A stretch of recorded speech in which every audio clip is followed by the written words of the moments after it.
9, 8, 7, 6, 5, 4, 3, 2, 1. Ladies and gentlemen, welcome to another episode of the Project Egg Show. Today, we're still in Austin. Yeah. And we are still in my sister's office. So shout out to you, Amy.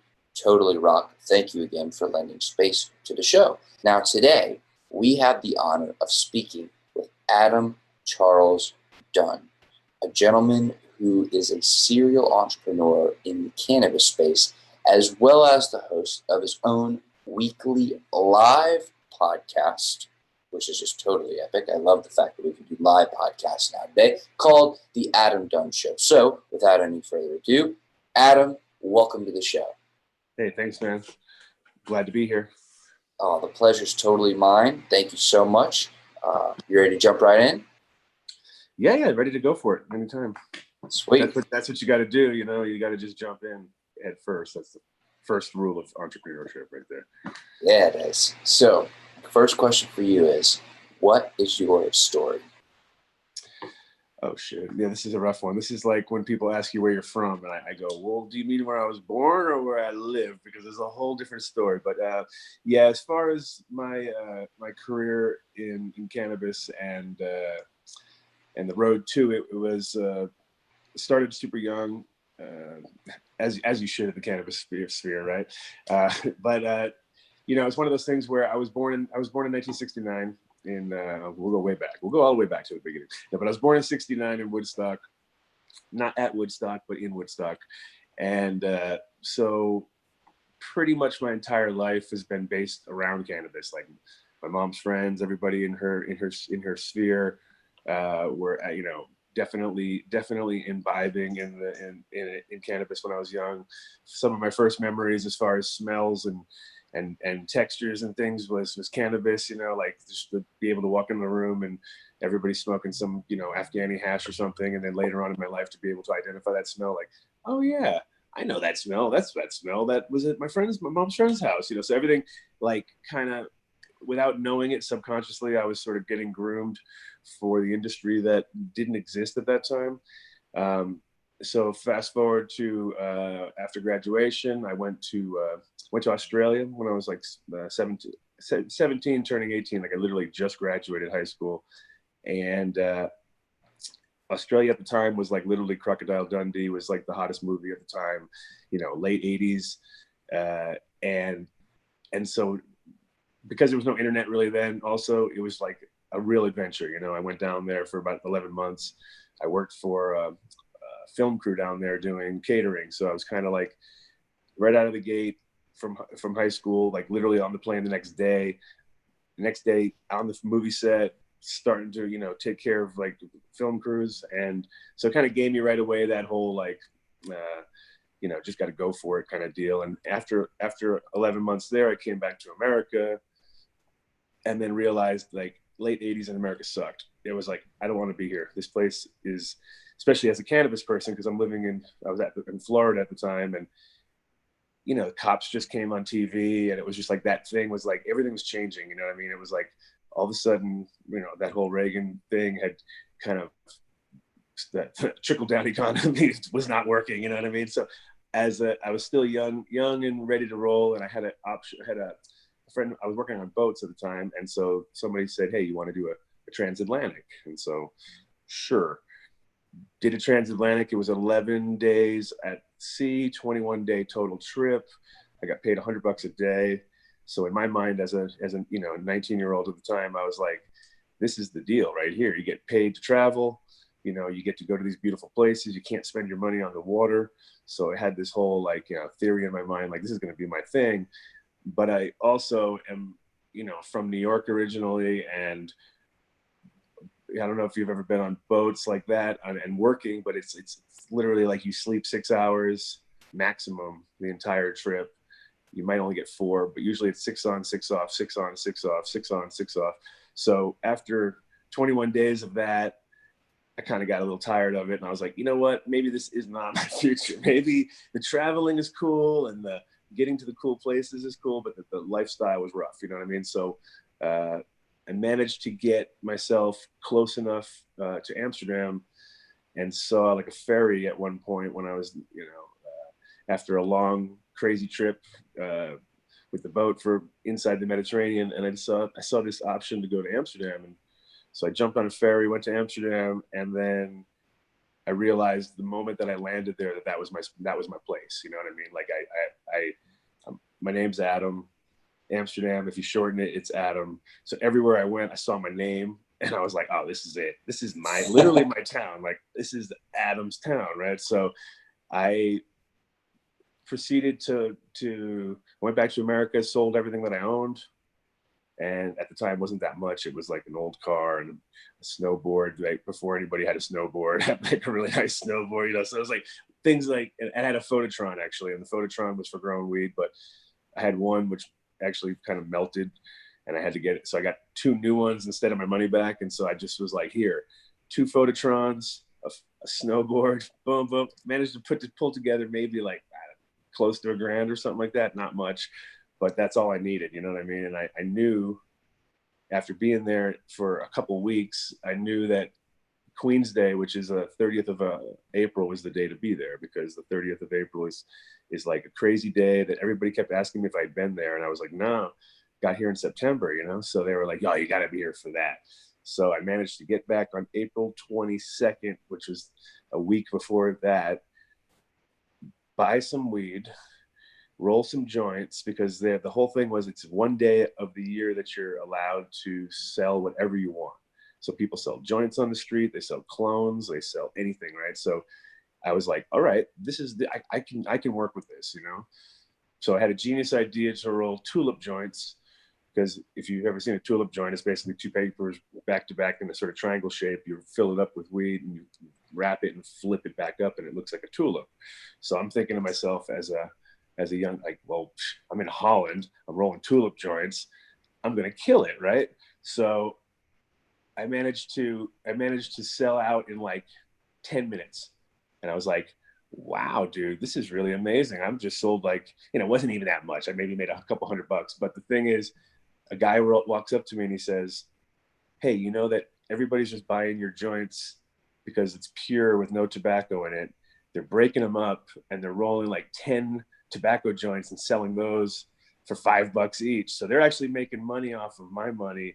Like, I literally thought I was killing it, but then people were making more money buying one of mine than I was selling 10, because their profits were so much higher because they mixed it up with tobacco. And I was such a for me, tobacco is not even in the option, So I was happy with what I did, but I realized later, like, those guys actually did better than I did, So that was literally my first little adventure there. Then what was also funny about that whole trip is, before I left, I had a friend who was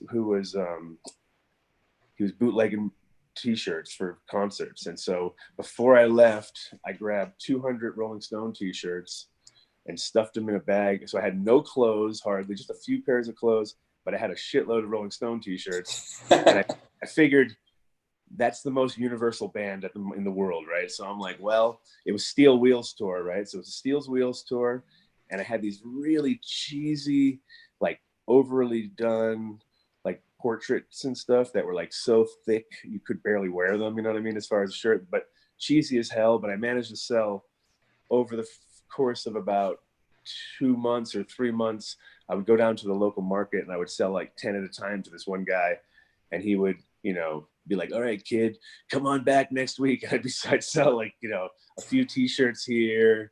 And the thing about Amsterdam at the time is my rent was 190 guilders at the moment. And I had a whole floor, and 190 guilders is $90. So my rent was $90 a month for an entire floor in Amsterdam in an apartment, right? So I pretty much like knew that was, at that time of my life, I was like, I could live off of returning plastic bottles to the store and hustling my T-shirts, right? So I really started off at the complete bottom of the barrel, but at the same time happy as hell. Like, that's all I needed, you know what I mean? That's all I wanted, was a place I could ride my bike and not have to worry about car insurance and not have to worry about all this bullshit that you had in the States, So at that time, which was 1989, that was like pure heaven for me at that point. And then from that point on, I pretty much got a job at the Hash Museum, which is owned by Sensi Seeds, which is owned by a guy named by the name of Ben Dronkers, who's literally a legend in the cannabis world now. He's the guy who backed almost every other up-and-coming person who's tried to make it in this industry. And he started a company called Hemp Flax, which is the kind of the original guys working on the whole hemp farming. And so I got my whole sort of basis of my career working for those guys, because I realized at that point, like, seeds and hemp, that's where you want to go. You know what I mean? And nowadays, that was in 1990. Mm-hmm. So you can imagine now it's 2019. So we're looking at, almost 30 years ago, people, I was on that, like, hey, this hemp stuff. And I already knew that I already had Jack Harris' book. I already knew hemp was the shit. But being in Amsterdam, I could kind of feel the energy of, like, this is where this stuff could really happen. This is the place. This is like fucking ground zero of cannabis.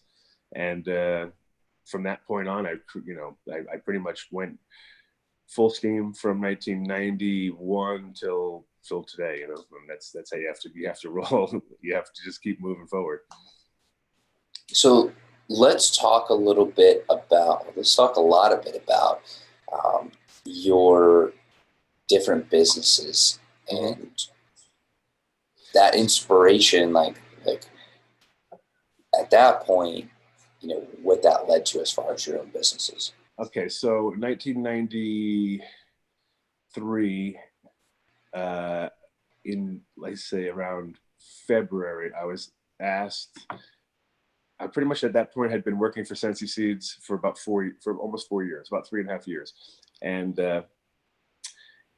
they were converting the museum at that time from the Hash Museum to the Hemp and Marijuana Museum, the Hemp and Cannabis Museum after that, which was a little more on point, because in the beginning it was more about smuggling and kind of like more the clandestine side of cannabis. But then Chris Conrad, who was a co-author to Jack Harris' book, came over to Amsterdam and curated that museum and changed the whole format of it. And so at that moment in time, I could tell that that was the direction. And so I had basically at that point, me and another guy who started working for Sensi a few years after me, we kind of people kept telling us we should hang out, and we never really did. And so when we did, finally, we realized that we both had the same ideas when it came to hemp. We realized that hemp was what we needed to focus on, and there wasn't any hemp products to speak of except for one company called Stonedwear, and they had like a jean sort of shirt, like almost like a cowboy shirt with button ups. And it said Stonedwear, and they were a little bit small on their sizing, but it was still a good product. It was decent, It's made in China. I remember, I don't know who was ever behind it, but it was definitely one of those products. It was like the first one that came out that you were like, okay, that's a real hemp product. I could see it. It's not just to talk about it. So we were selling them like hotcakes out of Sensi. And so him and I were like, we got to open up a hemp store, like a real hemp store. I had already quit at that time, and I was working. At that point was just growing cannabis. Like, I quit working for those guys, was working on bigger projects, because when I worked at Sensi Seeds, they were a little bit nervous about you growing cannabis because they didn't want you to get in trouble, because if you got in trouble, it might come back on the company. So I really wanted to grow more than just a couple plants at the museum. And so I'd taken on a job with some guys who owned coffee shops, and we were growing some to scale. So I was kind of like doing my own thing. But him and I were like, no, this sort of should happen. So we decided that we wanted to do something like in the hemp sphere. And then at that moment, Chris Conrad asked us if we wanted to host the Cannabis Cup, and we were like, oh yes, the Cannabis Cup. So because the Cannabis Cup is very romanticized, I think, in many people, especially at that time, because it had already been going on for 5 years, but it wasn't really an event. It was more of an article being written in High Times by Steve Hager, the editor at the time. And what he would do is he would bring over the Freedom Fighter of the Year, and they would have a little dinner, and everybody would get together and sort of pick out the best weed at the dinner, you know? So it was really private. It wasn't what you thought, you know? And so we, at being like, you know, in our minds, we're like, whoa, High Times wants us to do this. Like, it was really like, at that point in time, it was like we were in outer space or something. Cause I was like, you mean we're going to be in the magazine? Like, it was just tripping us out, you know what I mean? Cause we're 20, I think I was 24 at the time. And so it was kind of like, oh, this is going to be big, right? So we decided stepping up to the big leagues. Yeah. So we decided at that moment that we needed to open up a space to host the cup, because we just didn't really know what to do. We didn't know if we should do, you know, it wasn't like there was no roadmap at that point. It was literally like, hey, you guys want to organize the cup? We're like, sure. What's that? You know, how do we do it? Just do it. Right. And at that point, what they were hoping we were going to do was organize a dinner and have the same format. And I was like, well, I have about 200 people that want to show up to this thing, you know what I mean? So it's not going to be like a normal dinner. So we got to think about how we're going to place this thing in a better way, because every single person that I talked to was like, Cannabis Cup, I want to go, you know what I mean? So we're like, hey, this could be something. So what we did, which is interesting because it's still to this day, the format that they kind of follow is they didn't have a framework that made any sense. What they had was a hodgepodge of people coming. So they had basically coffee shop owners, seed company owners, and random people as so-called judges. And then no real format of how they're going to judge it. Pretty much like 1 year they could do this, 1 year they could do that. They didn't really know what they're doing. So we were like, no, we have to separate the coffee shops from the seed companies, because if you bring the public in, the public, of course, can go to the coffee shops. It's just a normal thing. Go in the coffee shops, do like a coffee shop crawl, right? Go in, you know, stamp your book, make sure you came in, do your judging, go to the next shop. You know, it gives you an adventure, and it gives you a reason to go inside of Amsterdam and go from this shop to this shop to this shop. So, so we signed up. I think it was about 11 or 12 shops. It was very difficult, even though there was, at that point in time, there was about 450 shops. High Times didn't have a really great reputation even back then, as far as like, you know, I think they had already burned bridges here and there with certain people, and we didn't know that. So we kind of rolled in as like the representatives of High Times, and people like kicked us out of their store, told us to go fuck ourselves. You know, we already kind of got that backlash of like, hey, you fucking Americans, who do you think you are? You know, telling me to go, you're coming here to tell me, you know, and it was very much like, okay, sorry guys, didn't know we were offending anybody, right? But we did manage to get like the greenhouse, and we managed to get a lot of the shops that are still to this day in the contest, right? And so we made a book, you know, we printed a book, made a map,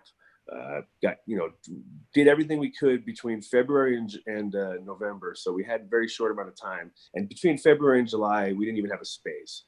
July 1st, we found a space, and we named that space Cannabis in Amsterdam, right? So the acronym would be C.I.A. So our first place is called the C.I.A. It's in downtown Amsterdam. We took the picture. We basically made a sign. They had a sign out front, like a sign box. So we hand drew the C.I.A. logo, but we put a joint in the bird's mouth, right? So it's like the eagle, sideways eagle with a joint hanging out of its mouth, right? And it's on the second floor, so it's not a real storefront, but it's huge. It's about 30,000 square feet. So it's a humongous place. It's multiple floors.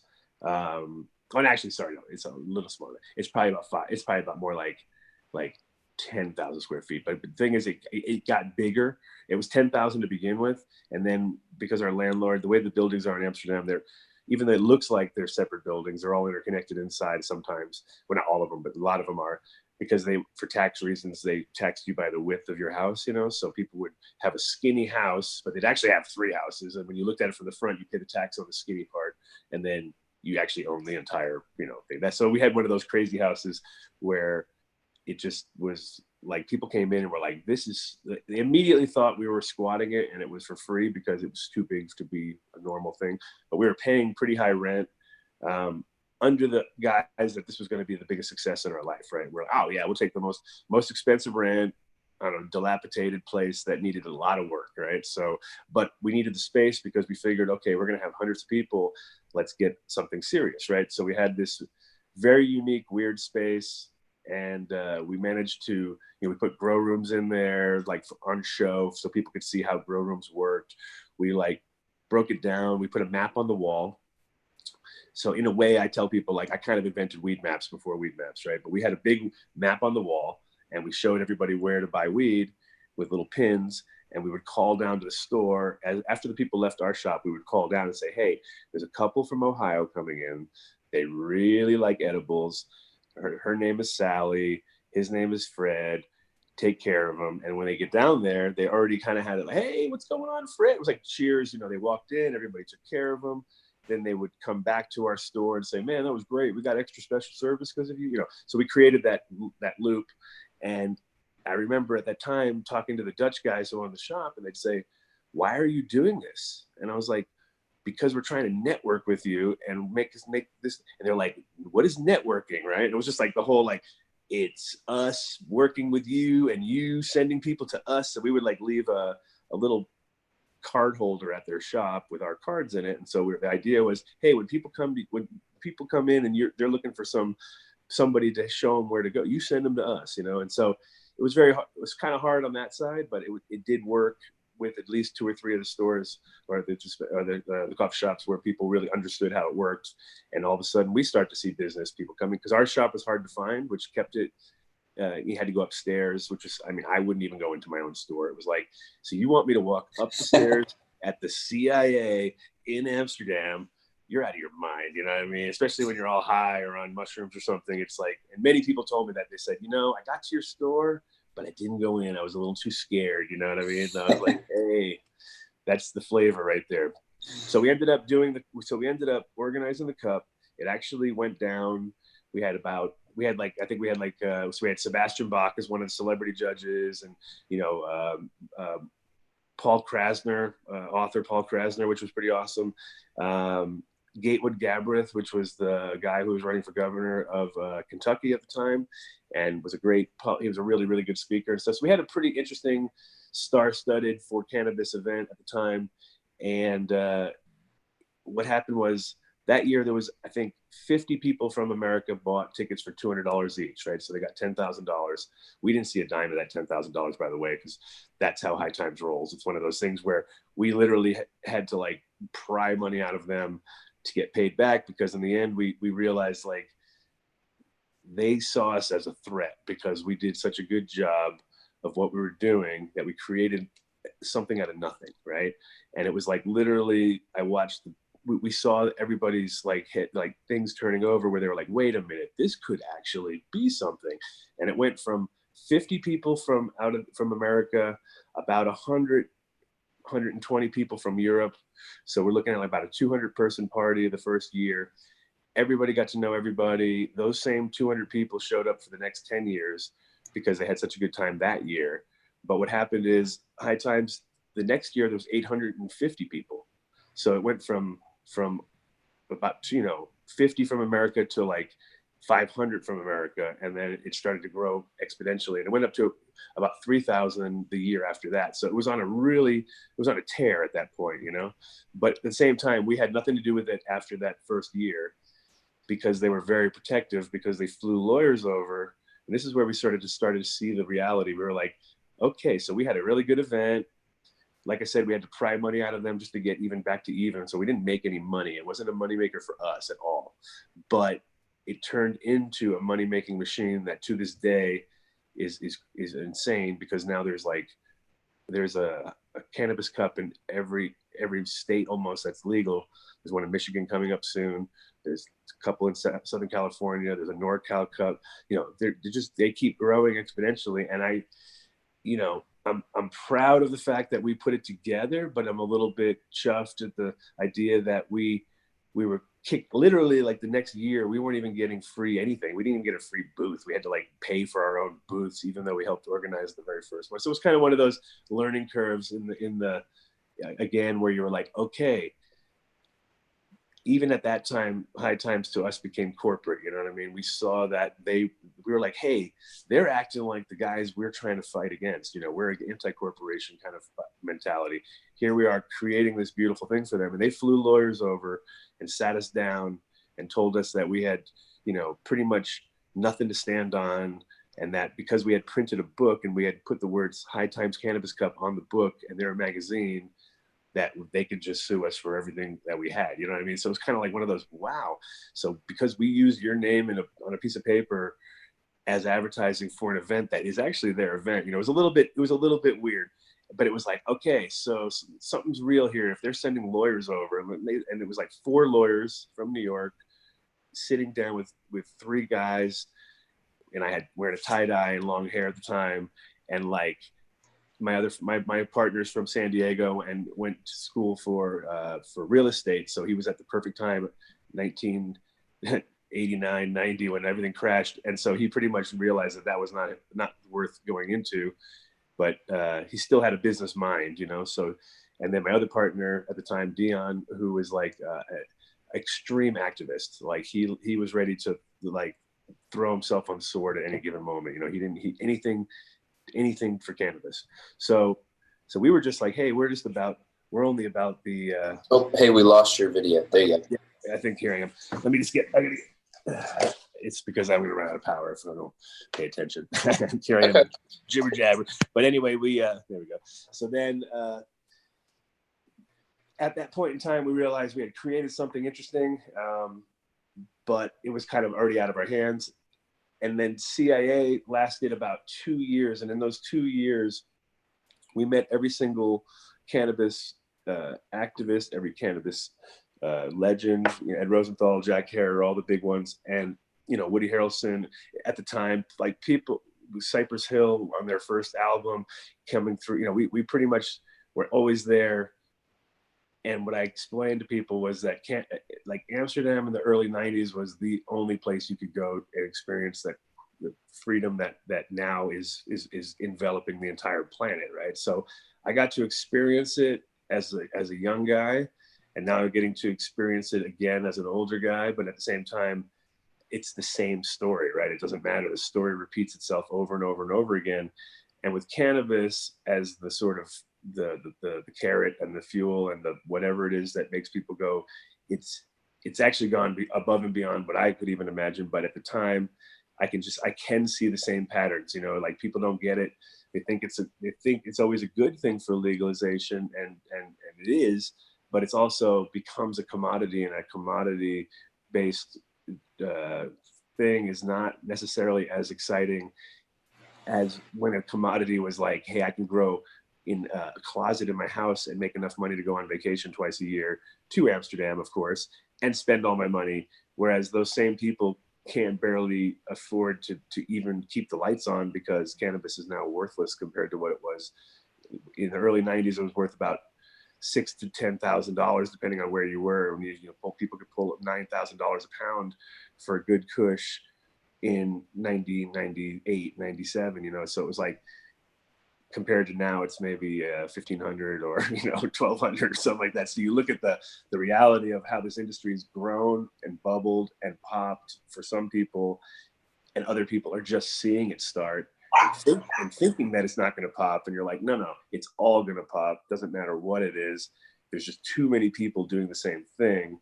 And whether it's cannabis, CBD products, it's until we get to the point of actually growing industrial hemp, which is about right around the corner, because what we're growing is not industrial hemp. We're still growing like high cannabinoid cannabis and just using it in different ways. It's either going to be used for oil, or it's going to be used for this, or it's going to be used for that.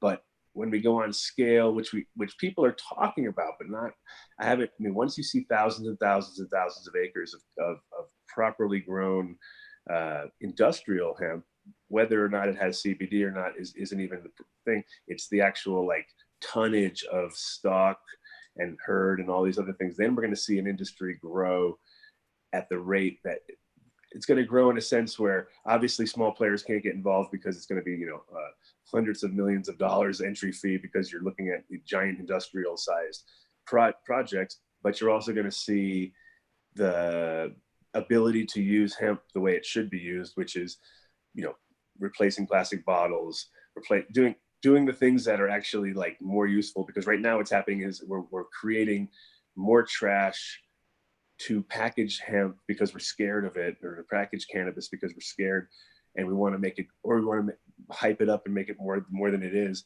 which is disgusting. Because it's like, no, we're here, we shouldn't be here creating more trash. We should be here addressing the trash and using hemp in a sense to do that, because we should be able to make biodegradable plastic that makes us feel better. So when we do throw it out, we know that it's not going to sit there in the alleyway or in a trash heap or wherever for the next 1,000 years to smoke a one joint or one gummy or something. And so we've created this kind of like dichotomy where I'm like, okay, we're past the point. Like now black market cannabis is actually more eco-friendly than recreational or medical, because when you buy some weed from somebody, it comes in a little sandwich bag, right? And that sandwich bag, as bad as it is way better than 5 other containers with a big giant cardboard box around it and some, you know, 5 different security measures that are unnecessary in the first place, because we're talking about something that has never killed anybody on the planet, you know. So we're you know, we're growing as an industry, but at the same time we're also moving a bit too fast, in my opinion. So how's that for a long-winded answer, right? Well, I love long-winded answers. Those are highly encouraged on the show. Yeah, sure. So that's a really interesting point you just made about we're moving in the right direction, but we're moving too fast. Yeah, for sure. Because right now what's happening is everybody's jumping on the same bandwagon, and it's almost as a guy who's been in the industry for a long time, it's depressing to see us miss the boat on some things because we're creating problems because of our success. You know what I mean? It's a victim of our own success. So when you have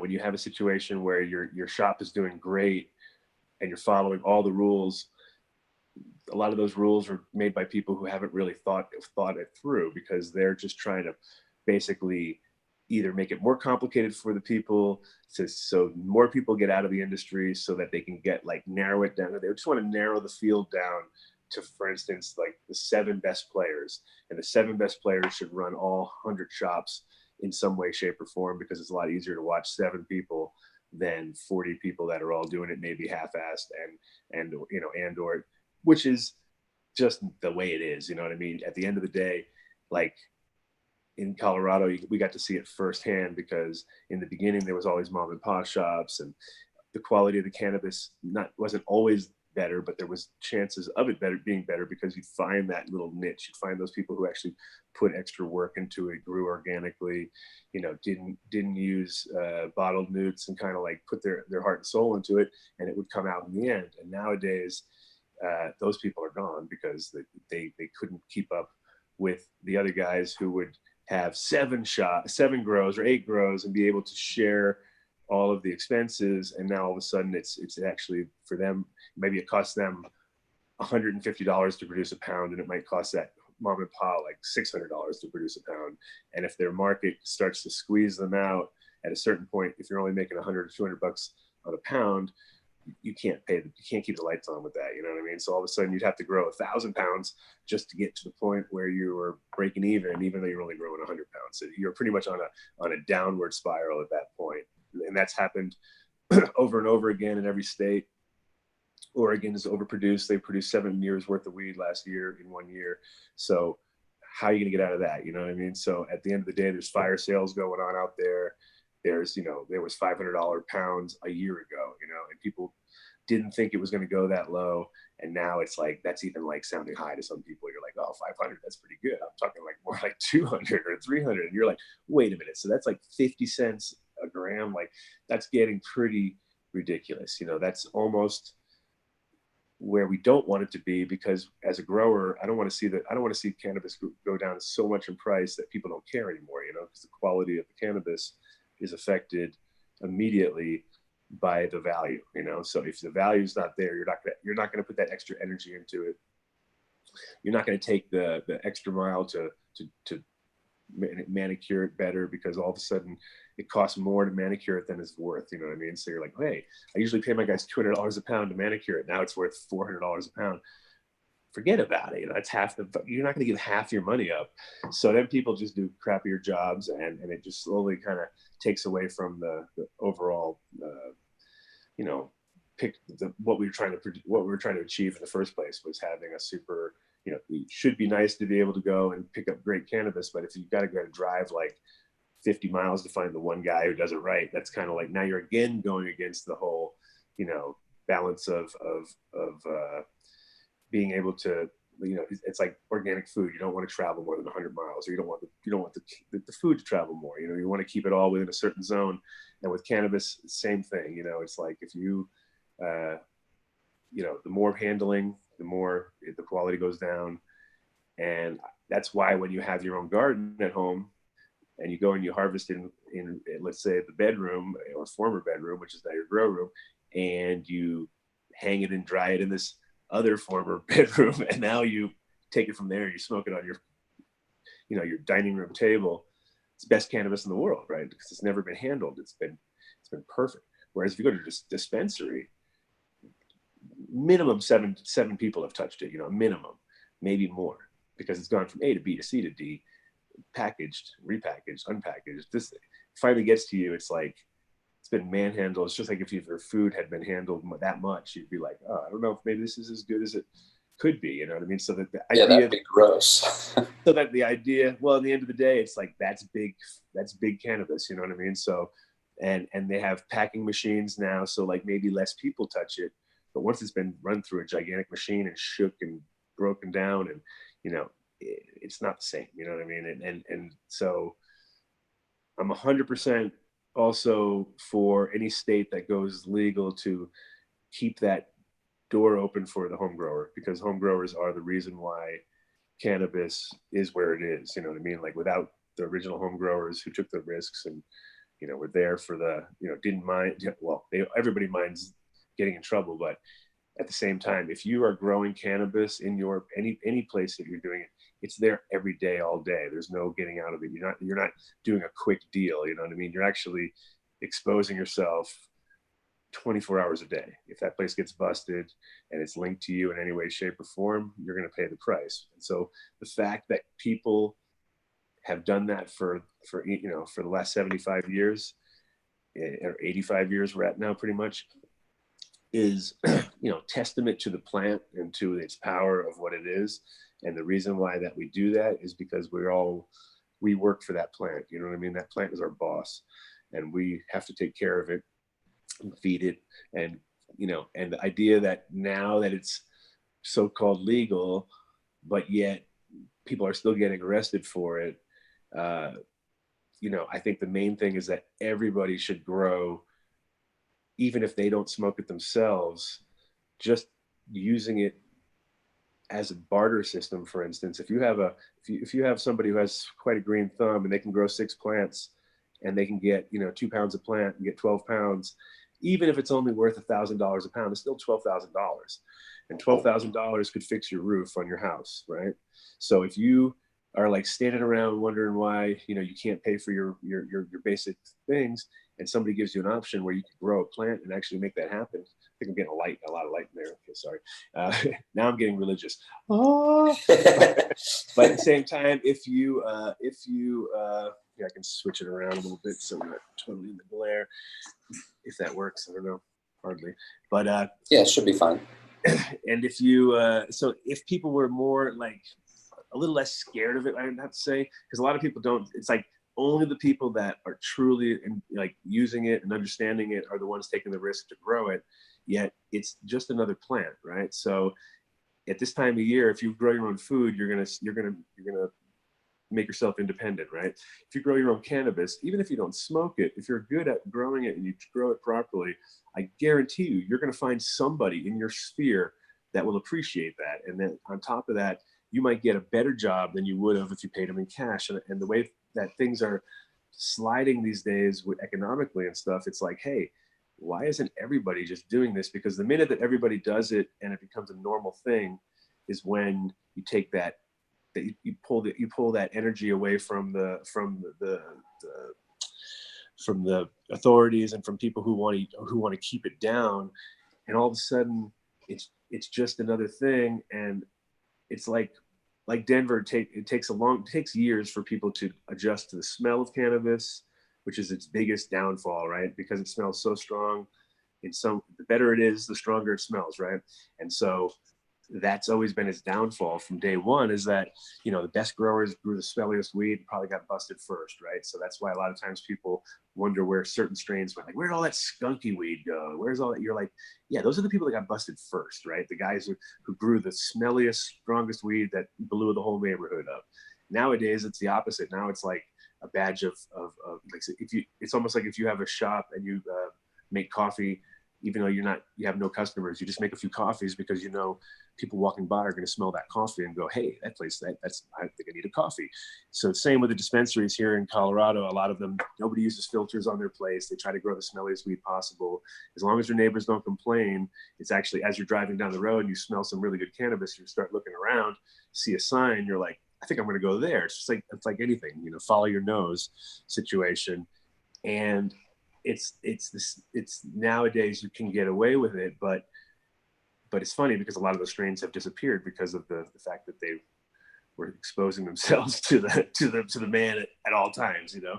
But again, like, I'll just go back to the commodity side. If people, again, were using it more as a barter system, you'd have a healthier economy on top of everything, because it's not about money at that point. It's about you know, hey, I know this lady, she's grows fire weed. She needs her lawn cut.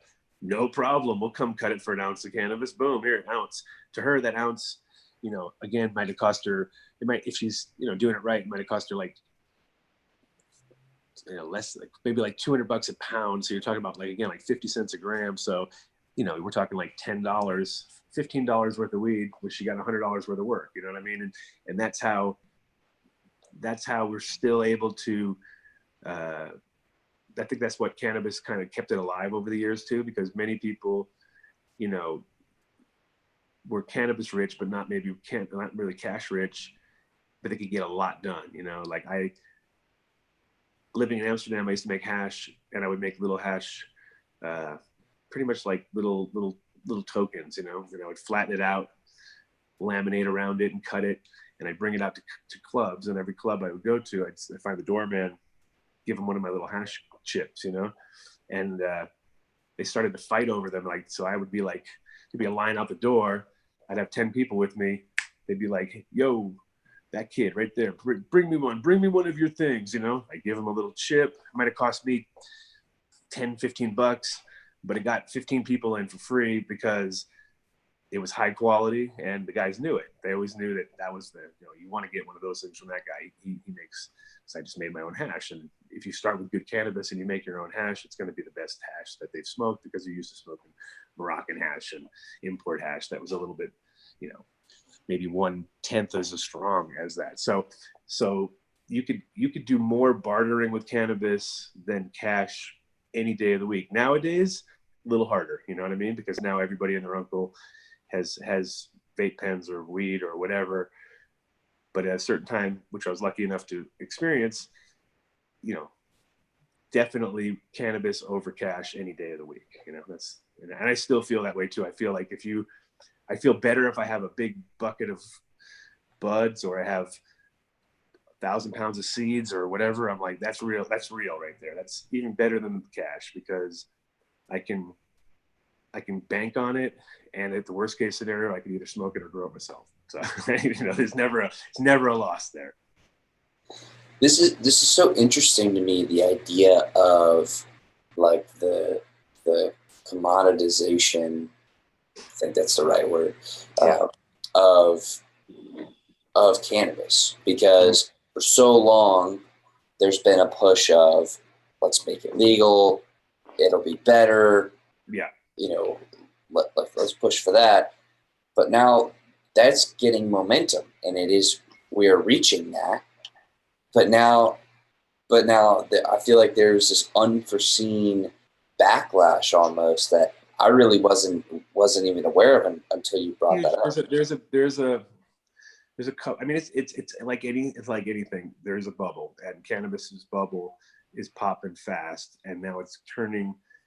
It's already happened with cannabis. Like right now, California. That's one of the reasons that I didn't move to California. Is I realized there's just way too many people all thinking they're going to do the exact same thing. Like every single person thinks they're going to be the next big, the king of weed there or something. And you're like, sorry, but there's so many people who deserve it more than you, but also have put in the work. You know what I mean? And then people don't realize. I had a guy on the phone last night through another friend of mine who didn't understand the history of Kush and was trying to tell me that he had the Kush, that his guys started it. And I'm like, no, I'm sorry, but you're wrong, because I'll tell you exactly who started it and where it came from. And he was just it was just a typical Cali guy. And, a lot of Cali people, I mean, they just don't, they know Kush, but they don't really know the history of it. And so that was part of what I do on my podcast is I break down all those myths, because we're not that far down the rabbit hole, but his idea was that he wanted to patent this Kush that he had. And I'm like, you can't, first of all. It's not even yours, right? And I'll tell you that's for a fact. You may have gotten it back in the late 90s, and it might be the cut, which is the one cut that everybody wanted, which is the OG or Kush, which is still around. People still have it. But at the same time, nobody really owns it because, again, it was already out there as a clone. Once it's out as a clone, everybody has it. And you can't, I told the guy, I said, if you want to patent it, all you have to do is genetically modify it a little bit and prove that. And if you prove that, you can go and you can patent it. It doesn't matter, because no one's going to follow, no one's going to give you a dime for your patent. People are going to take your plant and run with it. And if you want to chase them around and try to go into litigation with them, you're just going to find yourself, you're going to be the loser in the end. You're going to be spending hundreds of thousands of dollars giving it all to lawyers, and they're going to get the lawyers will make a bunch of money. You'll never get your day in court. Everyone will just go around you, laugh at you, and just move ahead. I said, the best thing you can do is trademark your stuff. And that's really all we are right now. We're at that moment in time where you can trademark cannabis, you can trademark clones, you can do all those things. And you can go after people if you want. Again, I don't think it's really worth it. I think at the end of the day, if you have something that's special and other people are using it, they're creating more hype for you. And unless they're directly going to your people and somehow getting your stuff off the shelf and putting theirs on, unless they're doing that, and at that point, yeah, you're down in the trenches at that point. But if it's a situation of, hey, someone's using your strain and hyping it up, and now all of a sudden it's very popular in this part of the country, well, they've actually done probably more work for you than you know. And I've had that over the years, because like the first strain that I created was Bubblegum, for instance, right? And that was in 1991, when I was still working at Sensi Seeds. So when I created Bubblegum, I didn't realize what I was even doing. I had 135 seeds that my friend smuggled over from America. They were in a top drawer of our apartment. I was already growing for Sensi Seeds stuff, so I had all the access to their genetics.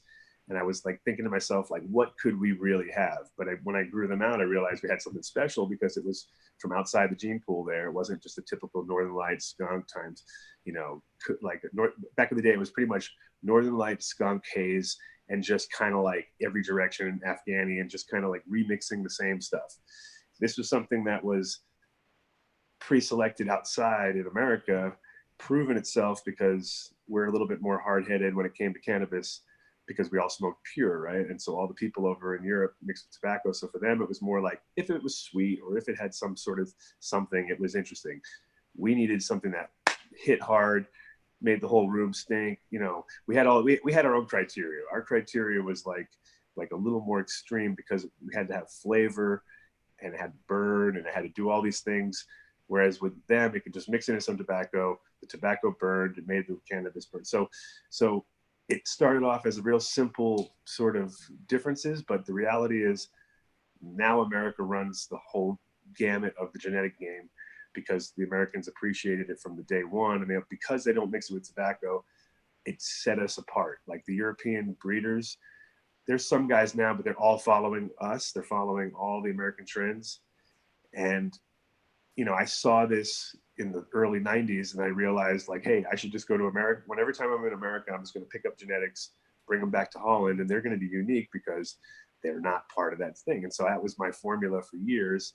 And now that's the international formula. That is the reality. Everybody comes to America looking for the latest, greatest, even though it's now become the same problem they had in Holland.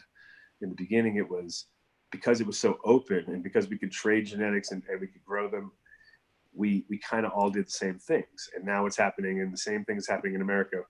Everybody has these polyhybrids, right? Meaning they have multiple plants in one, but they're all using a lot of the same genetics, a lot of Gorilla Glue, a lot of, there'll be like 4 plants that have Gorilla Glue in them. There'll be 4 other plants that have OG in them. There'll be another plants that have sour in them. And they're all to a degree overlapping each other. And so what happens is after a while, you grow better cannabis, but more homogenized and less of a range. So when people want to like patent a strain, or they think they got something special, a lot of times they're just on the shoulders of somebody else's work. Just another remix. And they're not, and there's never been, I mean, it's sad to say, but like in the breeders world, there should be like more of a code of ethics. And there's a guy named LeBlanc in Oregon, and that group has put together like a manifesto for breeders, and it kind of shows how we could work together and give kickdowns for, I mean, technically it should be. Technically, like at the end of the year, if a company takes my bubblegum and uses it to make 5 different strains, and then those are their most successful strains, it should be more of an honor code. It would be great if I got a $10,000 check at the end of the year because they did that and they made $1 million and they sent me 10 grand. And I thought, oh, there you go. That would be a great thing, because being a guy that's put out a lot of genetics over the years, I might be getting a bunch of residuals. It's like music or something where, you put it out, other people remix it, and sometimes they're successful. And it would be nice when they're successful to actually pay the guy who actually gave you the thing to mix in the first place. I don't expect it to really happen tomorrow, and I don't think it's going to happen for maybe not forever, just because people tend to be, unless you do it as an app, then maybe it'll work, right? Like, hey, download it onto your thing. Did you get your check in your, as long as it's a digital way to do it, it might work. But in general, it's not there yet, because everybody's trying to get their little piece. And I mean, when I started my seed company in 1993, there was probably like 7 recognized seed companies in the world at the time, like actual recognized ones. There was, Positronics and Dutch Passion, Nirvana, Sensi Seeds, and, there was a few that were defunct that were already out there before. Super Sativa Seed Club, the seed bank got bought up by Sensi, so that was kind of their thing. Cultivator's Choice, which was the guys out of California who were the first people to really like, hey, we have a seed company and here you can buy seeds, and that was about it. So those are the originals, and then we came in and started C.I.A. and started T.H.Seeds under C.I.A. And so we were kind of that second wave, and then you see the wave number 3 come through, and that's like the other like DNA and Saga Mother and all these other companies. They came about 10 years after we started and did the same formula, and actually were even more successful than we were, because they're hyper focused on just what they did, and they were there at the right hype moment when everybody started to go. That's like when flat bill caps became popular, and everybody thought that they were a master grower, right? So all of a sudden it was like, boom, you guys nailed it. Had to give them credit there, but we had already been grinding for 10 years doing the same thing. It's just that we were 10 years ahead of the game, and that's sometimes your problem too. It's all about timing. It doesn't matter how good your idea is or what you're doing. If you're just,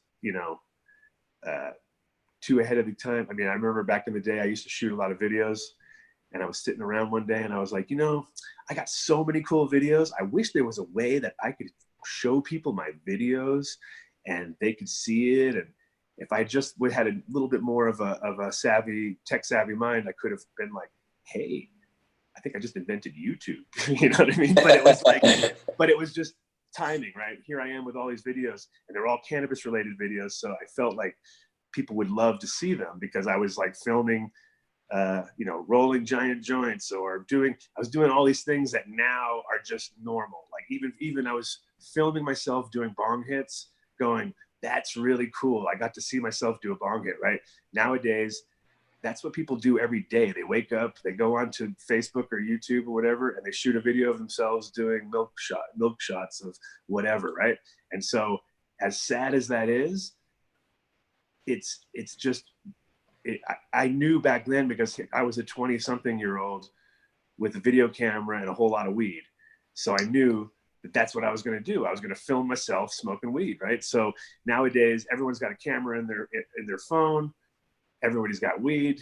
Everybody wants to be the biggest on the block. So the best idea is to wake up every day, show people what you got. And it's tiring now, because it's like, it's just a stupid formula that you're like, really? I have to watch this guy smoke bongs all day? Like, nah, I'm sorry. Click. You know what I mean? It's past that point. But I understand the hype, because I was there. You know what I mean? I was there when nobody was there, and it was just like, hey, sitting in an empty hall by myself, wondering how to show this off to people. But, you know, again, timing, right? So you do things at the right moment, or you might have a great idea, and if you just either persist at it, it's like 7-year cycles. I tell everybody, if your shit doesn't pop off in about 7 years, you probably are either, you know, you're really far ahead of your game, or you're just not really on something proper, you know. But and those cycles get tighter and tighter and tighter. It used to be longer because there was less time, but now if something was really working here, it's going to probably work there, and it's going to probably work everywhere, you know. And you see it's much more, there's more phenomena now, but they're also shorter lived, you know. So you have to catch them. Well, we have a global market too, so for sure, there's a lot bigger of a customer base that you can tap into. And you know, I think you're absolutely right about timing, and it's a very interesting way of thinking. Like 7 years, if it hasn't picked up traction, you should probably try something else. Yeah. And I think with technology, that is going to get sped up. That's going to really we're moving so fast now that, I mean, all those ideas and numbers are probably irrelevant, because it's you know, I don't think anybody can predict where we're going to be, you know. And like, the funny thing is that now we're in 2000, and we're coming towards 2020, right? So 2020 is so iconic in many people's minds, because like, it doesn't even seem like 2002, between 2000 and 2010, for instance, it doesn't feel like very long ago to me, right? It feels like that's only just like a couple of years ago. But the reality is, we're slipping towards, no, that was, you know, like, no, guys, that was 18 years ago. Like, oh shit, that was 18 years ago. And 2020 is going to be a year, I think, where it all kind of comes into focus, which is kind of funny because it's 2020, right? But it really will be the year that everybody like puts on their reading glasses for the first time and goes, holy shit, I can see again, because we have been in a fog for so long. We've literally been, you know, cannabis has been illegal for 85 years. It's about to become federally accepted. I give it 2 years max.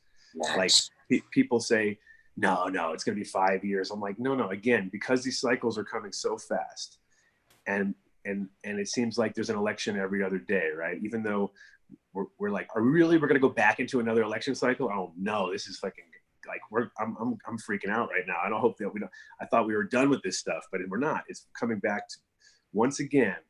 And what thing do you think is going to be the most like changing of the guards? What's going to be the one subject? It's going to be cannabis and hemp, because that's what everybody wants. Every state wants it. They want the money. They want to be a part of it. States like Oklahoma are involved. You know, right now we're down to 4 states that don't have anything. Every other state has some sort of a program, right? Whether it be CBD only, medical, or recreational, right? Texas already has like where you are, Texas, CBD only. Are you kidding me? Texas? Okay, so if Texas is already pushed into that envelope, Oklahoma is off the chain right now. People are going nuts over there. There's like more growers registered in Oklahoma than any other state per capita ever. You know what I mean? And so that place is about to just crank out massive amounts of cannabis not sure about the quality, but they're definitely massive amounts. So if you have that much of a change already, and we still have one more year, and by next year, another 11 states will probably have flipped, because it just keeps going quicker. Like now it's to the point where it doesn't even like phase me, right? It's like, oh, really? So Michigan went legal. Okay, cool. It's like, whatever, it's just another state. But the people in those states are going bananas because they just have now this whole new industry that they can tap into, right? So in my mind, 2020 is the year that America figures it out. They figure out that they want to go into a cannabis-based economy with everything. And hemp will drive so much, because right now they just opened the banks. They've actually told people that, no, you have to work with these hemp companies. These are not cannabis companies, these are hemp companies. And the minute that everybody gets onto the same page, that if you call it hemp and you call it cannabis, you're just talking about the same thing. It's just varying degrees of the same plant, right? So we got to get over the stigma of, well, cannabis is bad and hemp is good. It's not true at all. Actually, everybody's on this whole CBD miracle cure, right? The reality is THC is actually the real medicine. It's the driver. It's the thing that, in the end of the day, they're going to figure out, even though they thought that CBD was a miracle thing. And what it does, I mean, CBD is great for inflammation, which is the #1 problem that people have in general medically. So guaranteed across the board, CBD works, no doubt. But without THC, it doesn't work nearly as effectively, right? So what's happened is people have over-processed cannabis. They've taken it straight to isolate, right? Everybody wants isolate these days. And isolate is just 99.96, 99.94, 99.98 CBD. CBD is like the easiest part of the plant to pull out chemically with pentane, for instance, is how we use it, right? So a couple of years ago, they figured out that supersaturating cannabis or hemp into pentane will create CBD. It'll fall out. That's how CBD. That's how isolate's made. It kind of falls out of the solution, right? And it's the easiest thing to do. Not the easy. Well, it's not easy because it takes money and energy, but it's the easiest in the whole formula. Whereas THC is a little more difficult.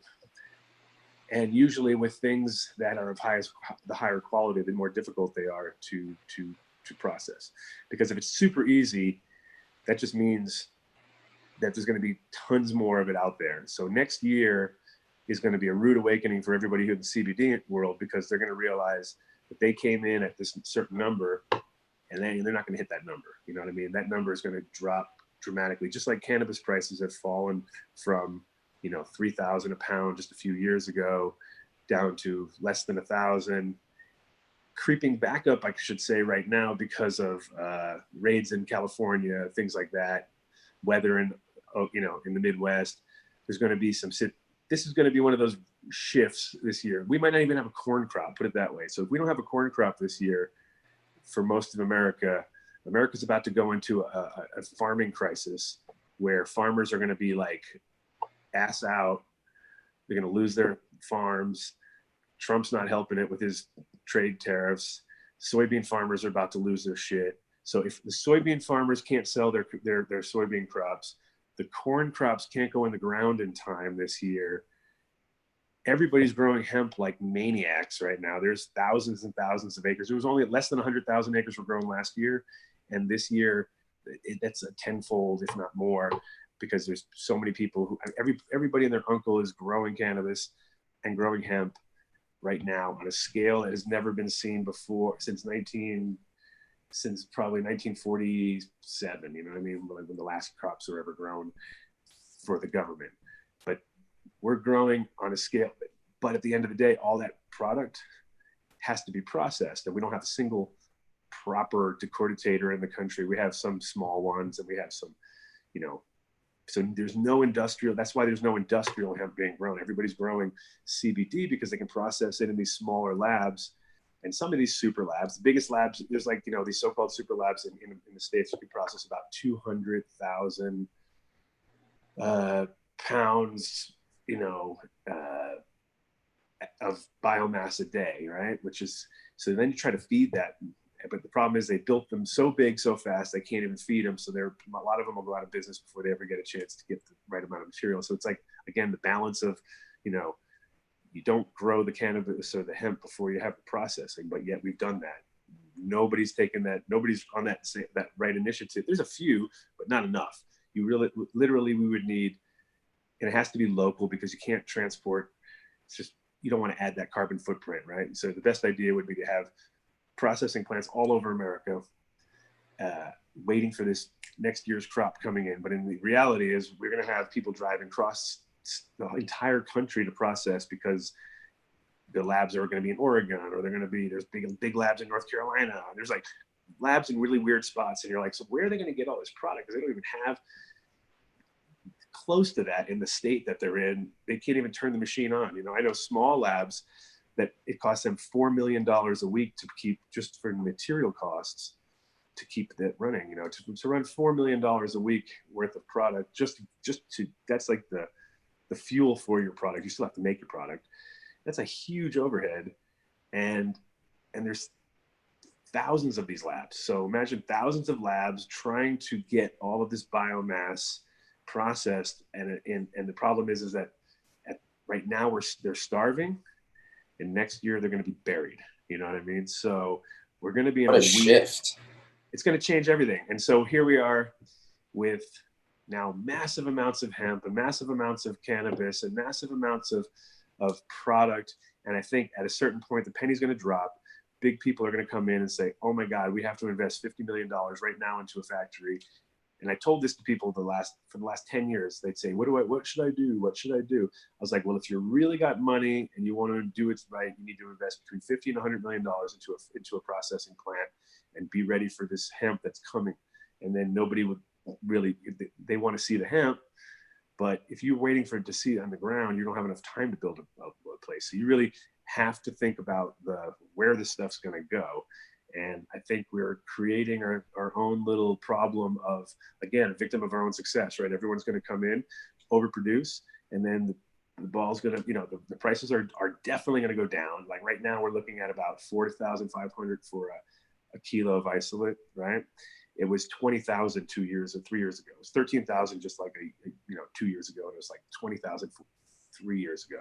So if that's the direction it's going, and that's when there was barely anything growing. There was 100,000 acres grown, but it wasn't all for CBD. A lot of it was grown and not turned into CBD. So at the end of the day, you know, we're going to be going from famine to feast, but the feast is going to be too much, and we're going to just be, you know, it's going to be a bunch of rotten food everywhere. And that's kind of where we're at. We haven't that people haven't seen that. But what's going to happen after that is that real big money is going to be totally accepting to get into the game, because they have been sitting on the sidelines waiting for the feds to say, okay, you can do banking, which they just said recently you can do. So now the banks are open, which means that people are feeling like they can actually work in this sphere, because instead of handing somebody $500,000 in cash and having that person have to figure out what they can do with that cash to get into their people and into the system,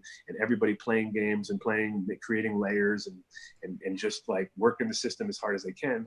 Now you can go into a bank and you can say, hey, I want to open up a CBD account, and not every bank, but a lot of them now are like, oh, okay, the Fed said it's legal, let's do this.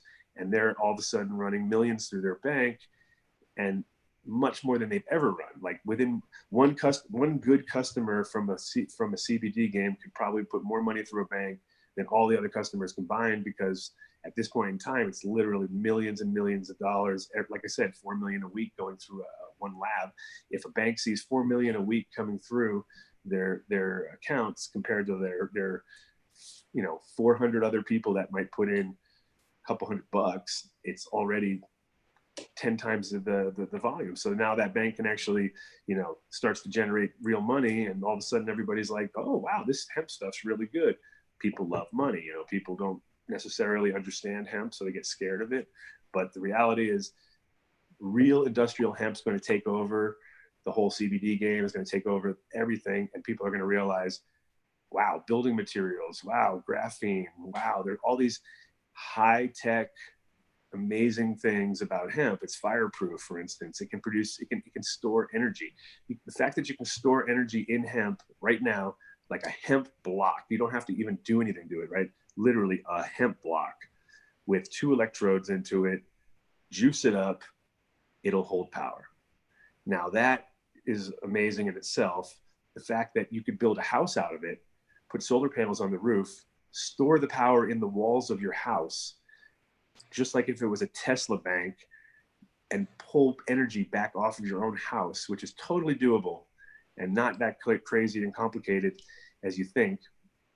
That alone should turn heads and should flip industries where people are like, wait a minute, so you're saying that we could get a 3D printer and print a house in 24 hours that could be carbon neutral, actually carbon sequestering, right? Over the next 100 years, that house would pull in tons of CO2 and trap it within its walls and store energy.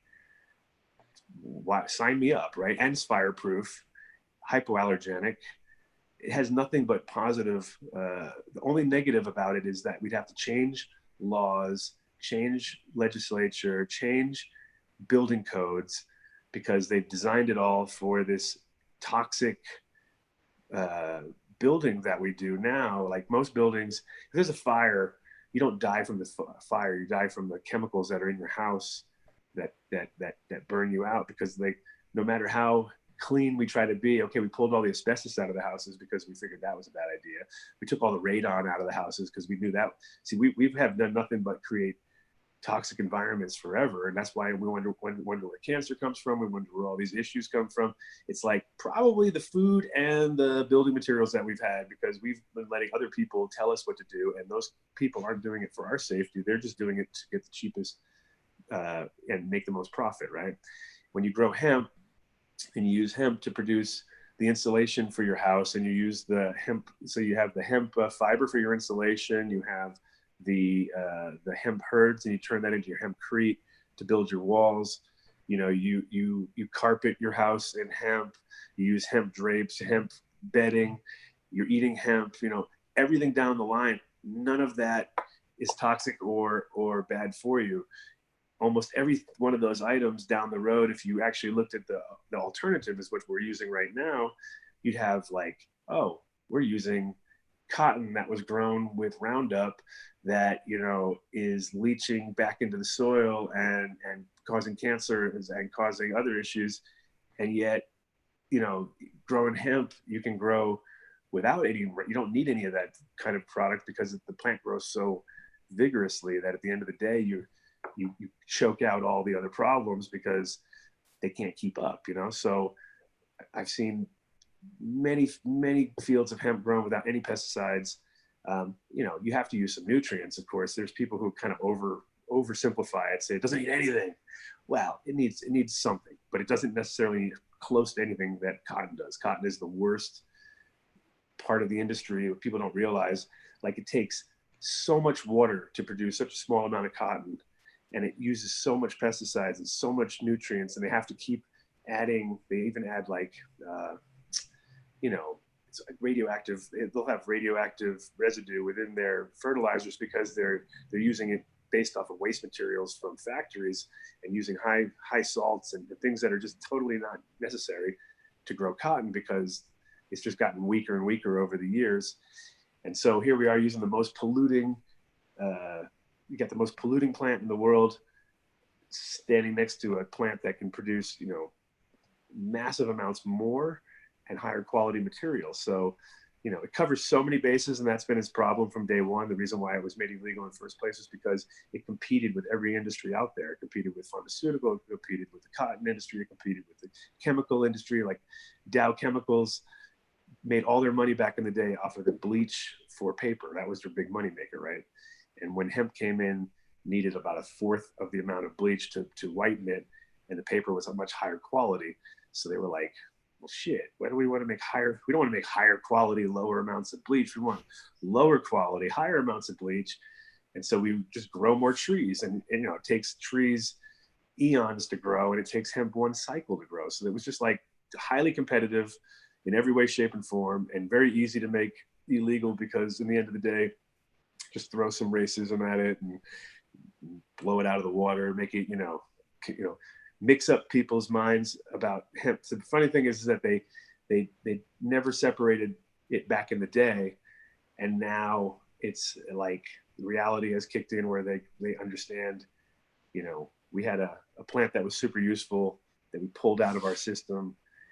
And it's probably why people are more sick than they've ever been, you know, because when you look at medicine from pre 1938, when cannabis was illegal, and medicine after that fact, we changed everything at that point. Because before that, it's funny because people call them snake oil salesmen, but the reality was they were mostly hemp oil salesmen. I mean, that was what they were pushing. Those guys that went from town to town and basically cured everybody from everything. Most of those were cannabis-based medicines. They were either tinctures, salves, things like that. And what you can imagine that, you know, one guy probably had fire, right? It really worked. Another guy probably had shit, just like we have these days. You know, there's so much cannabis out there and there's so much hemp out there that you got to be real selective of whose you use, because at the end of the day, just the handling and the selection is the most important part. Like if they select the right material to begin with and they handle it really well, you're going to get a great product. But if they do shitty selection and don't give a shit, which a lot of people don't, or don't even understand what good selection is because they're not really cannabis people, but they're really good at marketing, let's say. Those marketing guys would come in, right?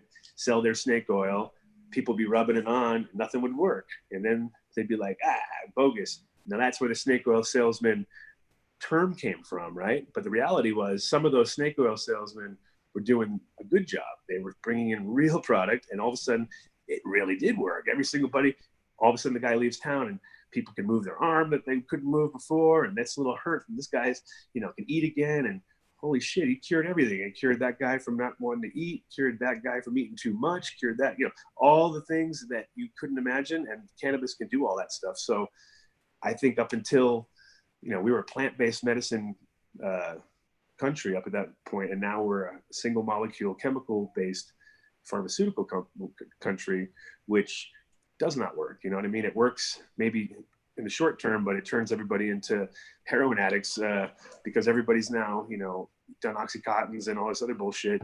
And when I left America in '89, pharmaceuticals, you know, obviously were here, but they didn't have a grip on America. When I came back, each time I came back, it was worse and worse. And in Holland, when I was living there, everybody who was a junkie was just taking real heroin. They weren't doing pills. There were some people, but for the most part, you know, heroin was cheap. It wasn't really a good sales pitch either. Like you didn't walk down the street and see junkies and go, I want to do that. So in a way, by having them out there, having them out on the streets, injecting right in front of you, it made me like, oh, I never want to do that, right? Nowadays, it's, you know, it's hidden, everybody's hiding it, but not anymore. For the longest time, America was all behind closed doors, or it was, you know, rock stars or whatever. Nowadays, if you go to like Boston or some of these, you know, some other, you'd be like, holy shit, dude, this is like Night of the Living Dead. It literally looks like Amsterdam did. So you get to see the rough side of everything, but it's 10 times worse because of the pharmaceutical side of it all. Because even the guy who took the most heroin in Amsterdam, they weren't aggressive because they just, all they wanted to do was get better, right? In their own mind, which was take a shot and get better. So they'd be like, you know, nodding out or whatever, but they weren't a threat.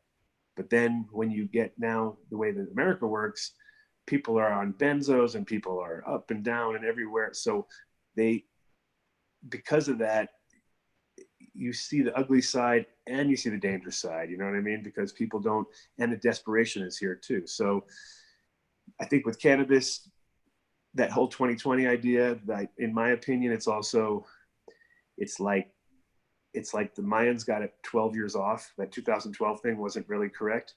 2020 is when the paradigm shift starts, right? Because people, they get clarity. We become a more plant-based society, right?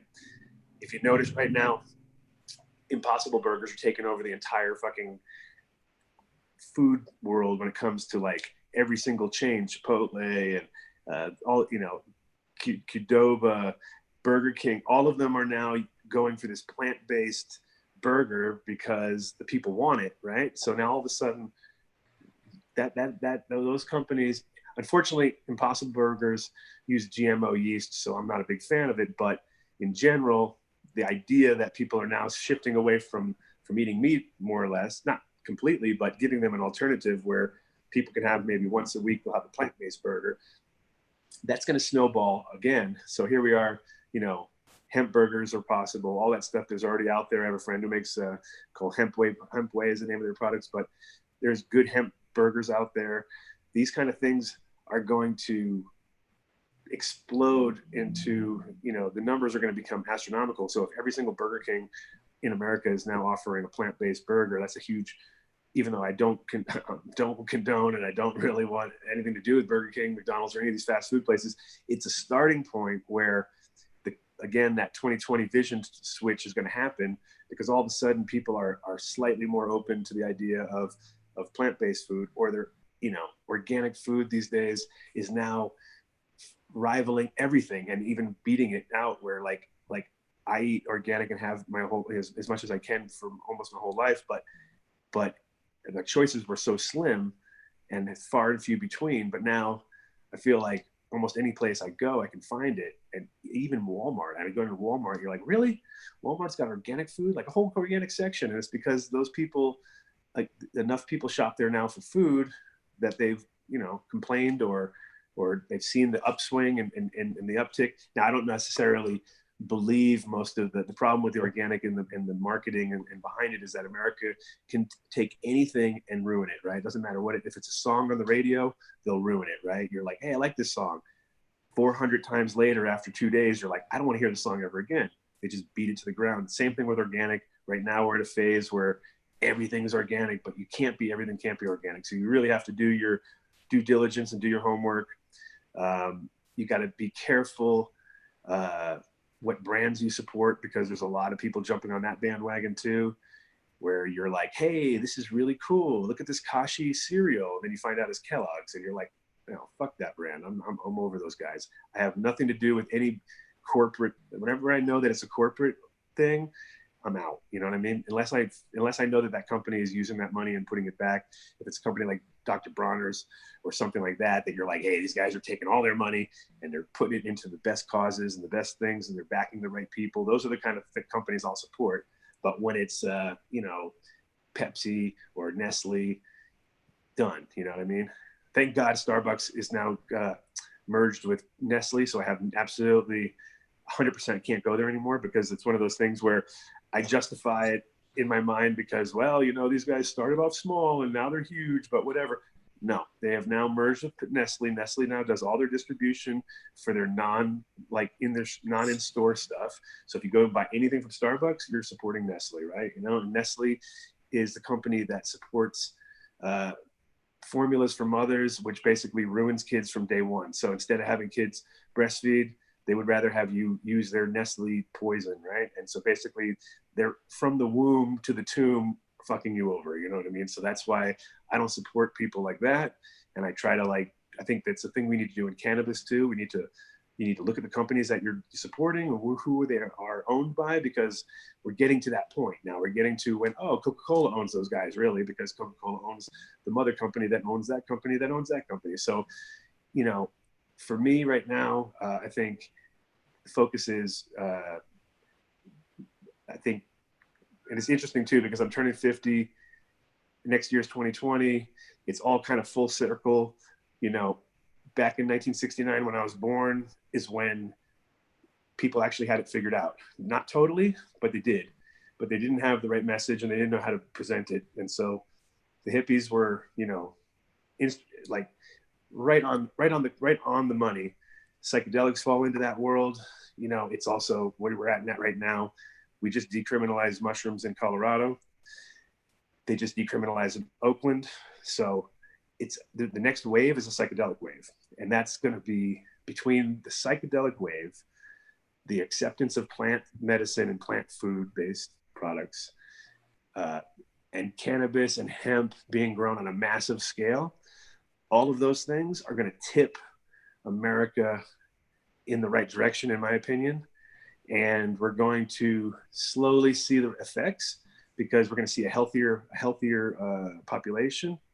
We're going to see kids actually, hopefully, starting to think a little bit more. I mean, right now, I'm a little scared for this generation of people right now, because I'm like any old guy, I don't know about you whippersnapper kids, but you know, between everybody being obsessed with their phones and with everybody just turning into like unbelievably weak individuals when it comes to like I watched Jimmy Kimmel the other night and they showed a clock on the wall and people couldn't read a clock because they're so obsessed with looking at their phones. I'm like, are you kidding me? These are college educated people in America that cannot read a clock.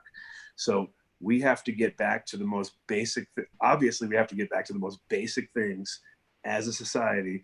And if we start with our food, and then we work our way with, and we start with our food and our cannabis and our building materials and our basics in life, and they all start to become from safe sources and not from toxic sort of places, it's going to be a huge paradigm shift. And so that's why I say the Mayans were 8 years off, because if they were close, but if you have change in consciousness around the world, which is what cannabis does, and cannabis is the small conscious changer.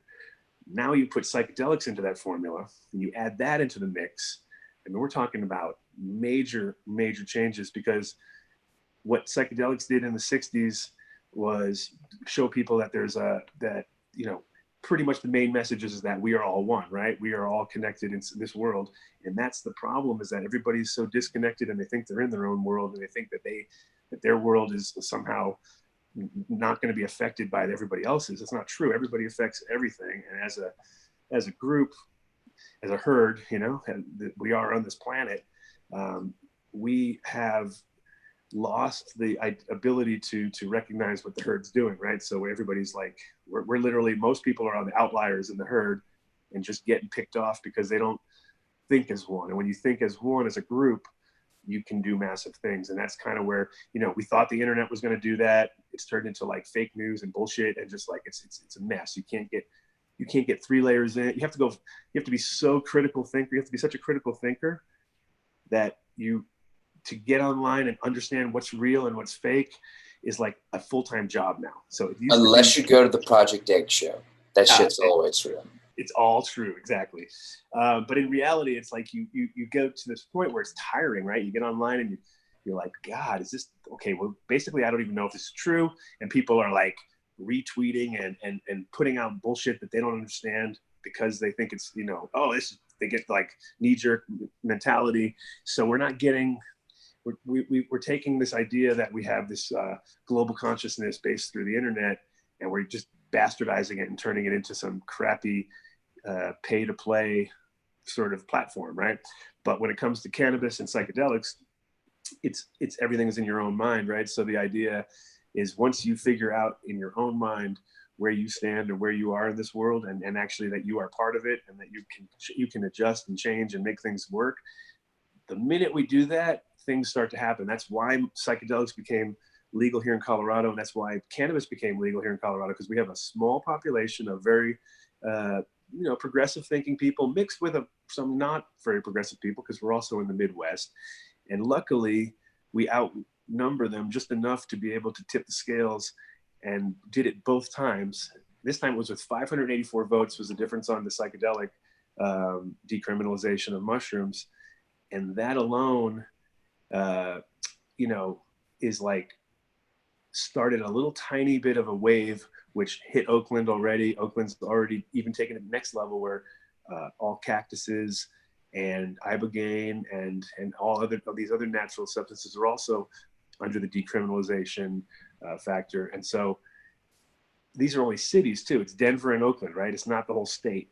But what's going to happen is cities all over the country, just like little mushrooms, are going to pop up, right? And then nothing bad's going to happen, right? Because this is the problem, is everybody's always thinking like, you legalize psychedelics, there's going to be people jumping off buildings, and there's not. There's going to be people actually being able to connect to themselves and the people around them, and all of a sudden respecting each other a lot more, because it's a proven fact that people who take even one dose of psychedelics have a life-changing experience maybe at that moment, and they treat people better, and they're more empathetic, right? And empathy is the missing factor in a lot of American things, because we have this idea that, it's like tough love or something, right? We're going to be hard on each other, only the strongest survive. And it's not really the best way. The best way is to work again as a group, help each other out, takes a village, all those kind of terms make sense because it is like that. Like you really have to work together.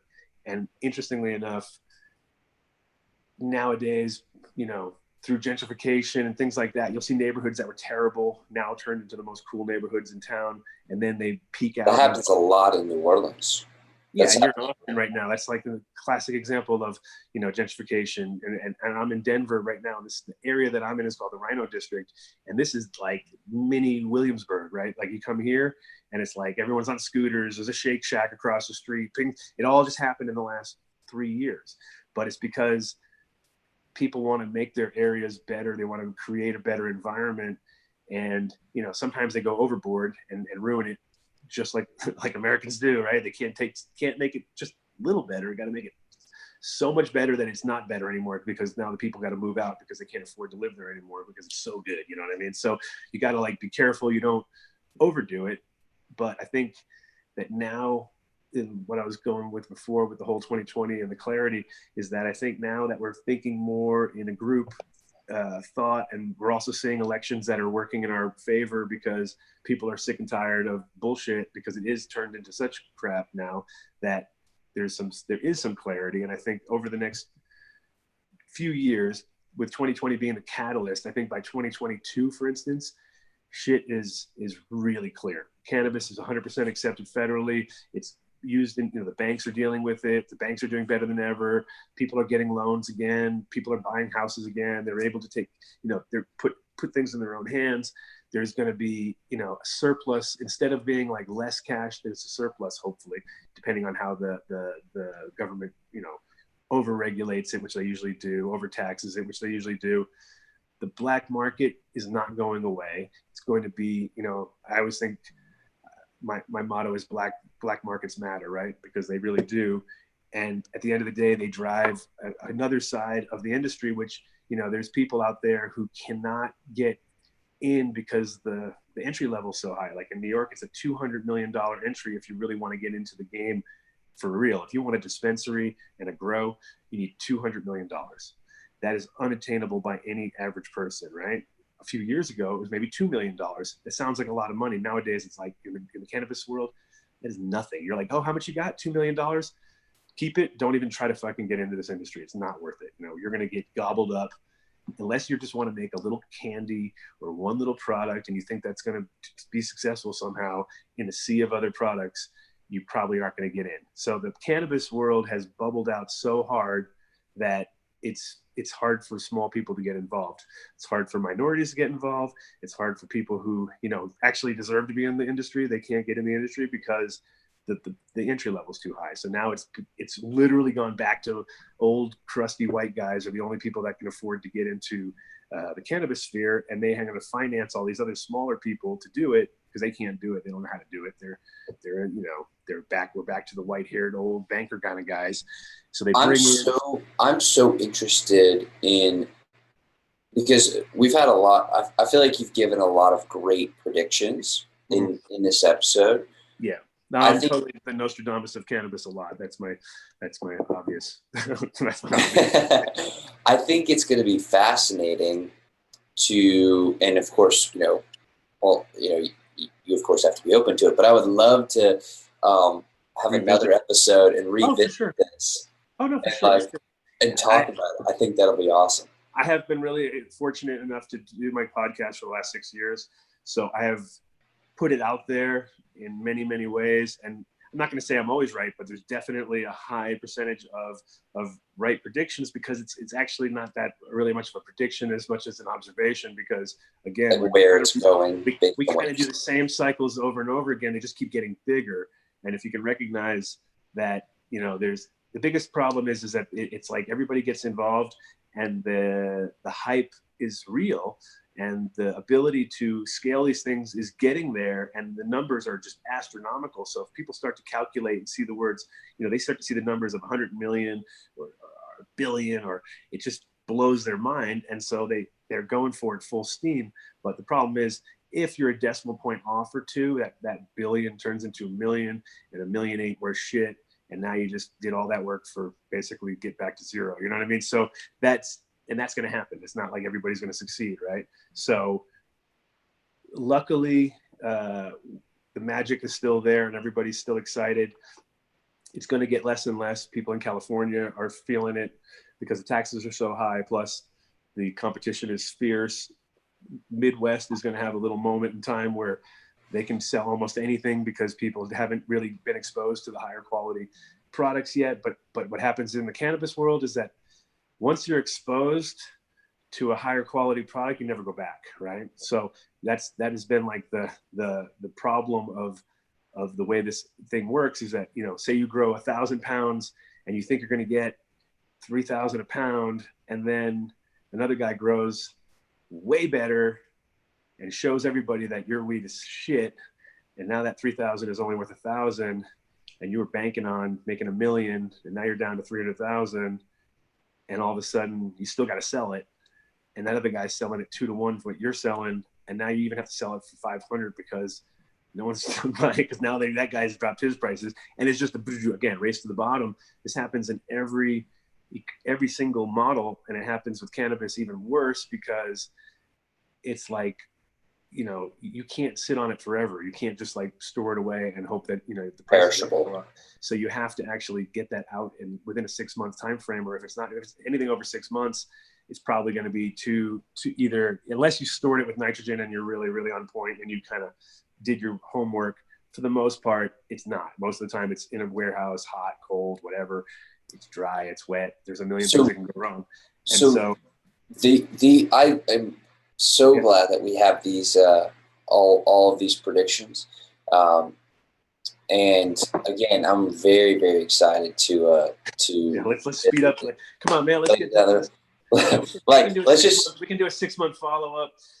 We'll have already we'll be in 2020 solidly by a month at that point. So or at that point we'll be at the cusp, right? It'll be 6 months from now. We'll be 15 days into kickoff 2020. We'll see if it's already started. I think it is, and I think the funny thing is that I did a presentation for the last. I've been doing it for about 3 years now, and it was basically, if anybody wanted me to talk about hemp, you know, I'd come in with my PowerPoint, and it was called 2020 clear vision in a not too distant future, right? And it was like, oh, so I predicted this already like 3-4 years ago, put this out, and it's like amazing that more people haven't really keyed in on that idea, because it's such a obvious thing that we're coming towards some sort of clarity, and I see it as because I'm a hemp guy and I'm a weed guy. If I ever see it in a store, if I go to, you know, I don't go to Whole Foods anymore, but back in the day when I did go to Whole Foods and they had their end cap that was all hemp during Hemp History Week, which is actually this week right now that we're in. This is Hemp History Week. This is the end of it, like today. But every first week of June is Hemp History Week, and then so when I first noticed it, I think it was about 9 years ago. No, maybe 8 years ago, walking through Whole Foods, and like the entire end cap was Dr. Bronner's and Hemp Hearts and all these hemp products that were all focused on these things. So I was like, oh, look at that. You know, they're starting to happen, you know. And the thing is, because of CBD being a little bit weird right now when it comes to food products, you're not going to see it in the shops yet. But the minute that it does open up, because a lot of people created products and they can't put them on the shelves because, again, they made a big power move thinking that this was going to be the thing, and it will be, but they moved a little bit too fast, right? So like right now, you're technically timing is everything. You're not allowed to put CBD into food, yet people are doing it. Like in Colorado is the one state we can do it, right? So in Colorado we can, but we can't cross state lines technically. So we can't sell to other states to actually sell it. So we can do a test runs here. So there's like more CBD infused things in Colorado than anywhere. But once it goes federal, which it will, because again, it will. We're talking about a substance that doesn't have. There's not a risk factor. It's not like a kind of pharmaceutical where, you know, they're going to tell you 2 things it does good and 50,000 things it does wrong. No, it's the opposite. We have all mostly good, right? The biggest problem that I see with people putting CBD in anything is the fact that I know from being there and standing there over the product that there's not everything is as clean as it sounds like it is, right? So if you have just slight amounts of THC in all these different products, and it's accumulative, and THC just stays in your system for months, right? It can stay in your system for easily a month. So if you're one of these guys who's like going to trade shows, gobbling up all these CBD products, and not necessarily, you know, using them like, the thing about anything is if you want it to work, you got to use it over and over again, like vitamins or something like that, where you might notice it after a month. It's never, you know, with some things, like when doing a dab of CBD, and then you might feel it right away, right? But when it's a salve or it's a very light dose of CBD, the reality of it actually working like a super dose is pretty low. But what it will do is it cumulatively work. But the problem is if you're eating a lot of untested products that might have bit more THC than one might think, especially in these truck stops and these places where there's very unregulated, and you could bring it to a point where you fail a drug test, right? So just like poppies can make you fail a drug test for opiates, right? So imagine with eating hemp seeds and eating CBD, especially, and then getting fired from your job from that. Yeah, and I'm thinking about mostly the truck drivers and things like that, because so many truck drivers, that's their only option, right? So they stop at every one of these gas stations. There's always a CBD line right at the front of the counter. And so if the guy's like, yeah, give me one of them, which is a typical trucker sort of way of living, right? Just eat whatever you can at the truck stop. So all of a sudden they've got, you know, they've had 6 or 8 of these in a week, and each one of them was a little bit more THC than you thought. And now that stuff has got, it adds up. And all you need is 5 nanograms to actually fail the test. And for instance, as a smoker and a guy who consumes a lot of cannabis, I'll have 5 nanograms in my system every day of the year. I will never not have 5. I'll have 50 or 100, but it won't affect me because it's already in my system, and I've already consumed it a long time ago, but it's there. And so as a person, so I'm seeing that as a maybe big pitfall within the CBD industry, where people might start to get nervous about that, and they'll have to be much more tested and much more regulated, and you'll have to have THC, 100% THC free products to have them on the shelf. So I think it's going to change a little bit, because right now people are just like cowboying everything. There's you know, and the crazy thing is the number one thing making money right now, if people want to know what to get into in this industry right now, it's CBD flower. And it's CBD smokable flower is the absolute number one money maker right now, because of the less amount of processing. You grow it on a plant, you dry it, you sell it. You sell it in a jar, you sell it in a joint, whatever it is, but you don't turn that into oil, spend all that money turning it into a more potent product. You just keep the amount of weight there. So if you grow a pound of smokable flower, you have a pound of smokable flower. It's worth maybe $300 to $400. Very valuable, especially $300 to $400 wholesale. But when it hits the shop and gets broken down into those ounces, it's actually making real money, right? So, right, and the processing makes it way easier. 100%. And the fact that you can do it in-house without having to, like, the problem when you process is a lot of times you give half of that to the person who's processing, right? So you grow 1,000 pounds, you just gave 500 to that guy to process it for you.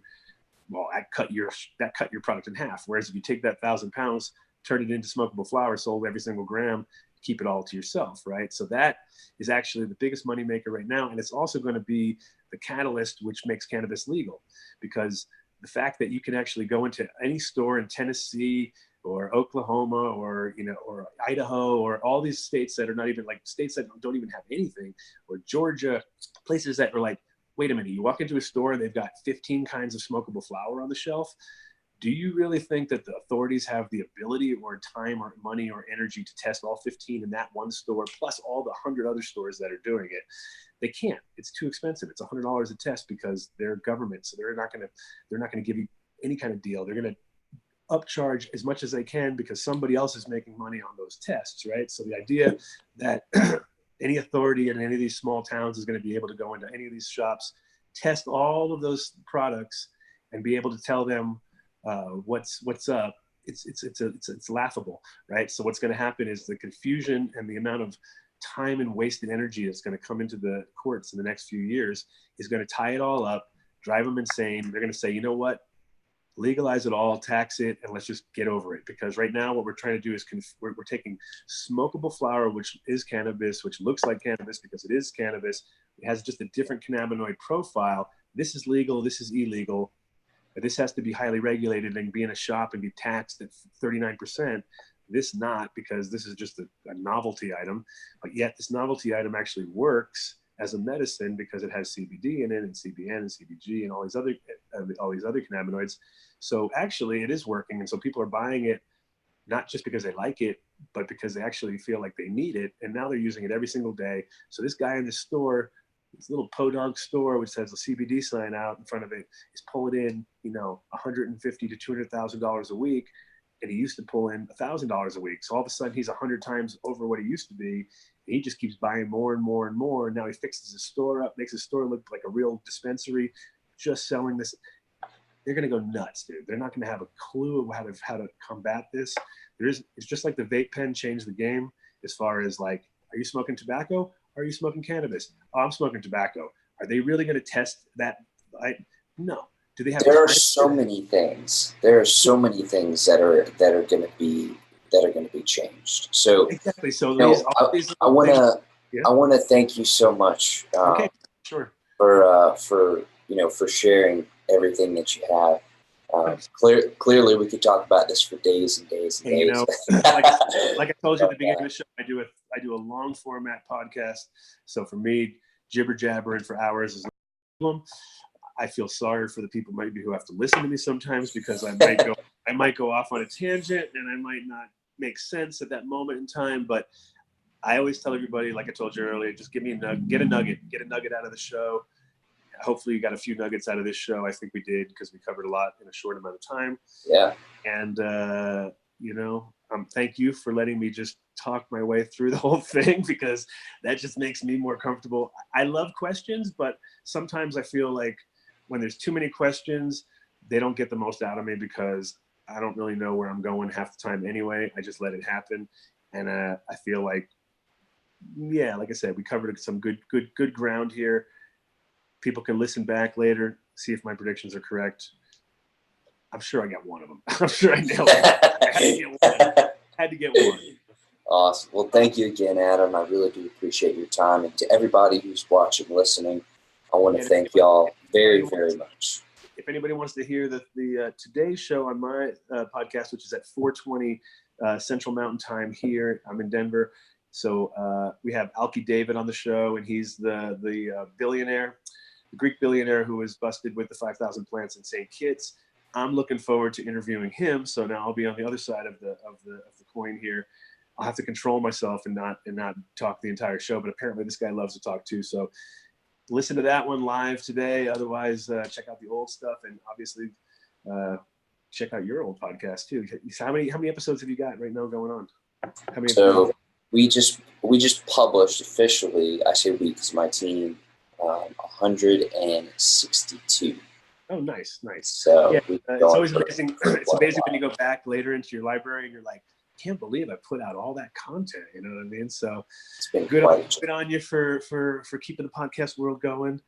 And I'll be on the show anytime you want.